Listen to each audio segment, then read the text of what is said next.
দেখি তো গোলু আর গোলুর বাবা কি করছে। আরে এরা তো জ্যাকফ্রুট খাচ্ছে। আরে এই তো জ্যাক ফ্রুটটা ছাড়ানো কমপ্লিট। এই নাও গোলু, তুমি একটা কোয়া নিয়ে যাও, তোমার বন্ধুদের সাথে খাবে আর আড্ডা মারবে, ভিখারির বাচ্চাটিকে দেবে না। আমার বাবা মা নেই বলে সবাই আমাকে বকে, কেউ ভালোবাসে না। আর মাত্র দুটি কোয়া পড়ে আছে। আমাকে তো কেউ ভালোবাসে না। যাই গোলুর বন্ধুরা কি করছে দেখি। আরে কে দৌড়ে গেল, উঠে দেখি তো ও চিন্টু, ভিখারির বাচ্চা, শুধু আমার ছেলের খাবারটার দিকে নজর দেয়। যাই বাকি খাবারটুকু তুলে রাখি, চিন্টুর সাথে আমার এরকম করা ঠিক হয়নি। এই নে বন্ধু, তুই একটু জ্যাকফ্রুট নে। চলে আসলো ভিখারির বাচ্চা। এই তোরা কি খাচ্ছিস রে? এই দেখ বন্ধু, তোরও আমার জ্যাকফ্রুট আছে, কিন্তু চিন্টুর নেই। আমার বাবা গরিব বলে আমাকে কেউ ভালোবাসে না। যাই আমি ঠাম্মার সাথে বলি আমি জ্যাকফ্রুট খাবো।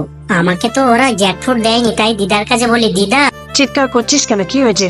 জানো দিদা, গোলুর বন্ধুরা ওরা জ্যাকফ্রুট খাচ্ছে, আমি একটু চাইলাম, আমাকে দেয়নি। আম গাছের নিচে বসে বসে খাচ্ছে। তোকে বললাম না তুই কারোর কাছে কোনো জিনিস চাইবি নি, যা চাইবি আমি দেবো। ঠিক আছে দিদা, সবাইকে লাইক সাবস্ক্রাইব